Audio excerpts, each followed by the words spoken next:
வணக்கம். இப்போ பார்த்துட்டிங்கன்னா இது ஒரு நகை அடகு வணிகம் செய்வோருக்கான ஒரு விழிப்புணர்வு பதிவு.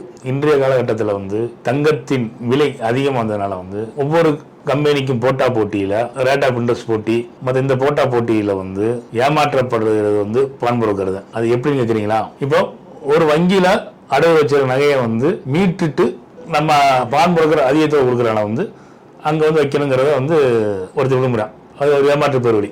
இப்போ கூட பார்த்தீங்கன்னா போன வாரம் கோயம்புத்தூர் ஒரு சம்பவம் நடந்துச்சு. 36 லட்சம் ரூபாய்க்கு நான் ஒரு வங்கியில் அங்கீகரிக்கப்பட்ட வங்கியில் நான் வச்சிருக்கேன். அதுக்குள்ள ரசீதும் காட்டுறான். 36 லட்ச ரூபாய்க்கு நான் அடகு வச்சிருக்கேன். அங்கே ஏலம் போகுது. அந்த பொருளை மீட்டு நீங்களே விற்றுக்குங்க, உங்கள்கிட்ட விற்றுடுறேன், எனக்கு 36 லட்சம் பணம் கொடுங்க அப்படின்னு சொல்லும்போது அதுக்கு ஆசைப்பட்டு அந்த 36 லட்ச ரூபாய் அந்த நகை அடகு தொழில் செய்வார் அந்த வியாபாரி எடுத்து கொடுத்துடுறாரு. அந்த 36 லட்ச ரூபாய் கொண்டு அவங்க எஸ்கேப்.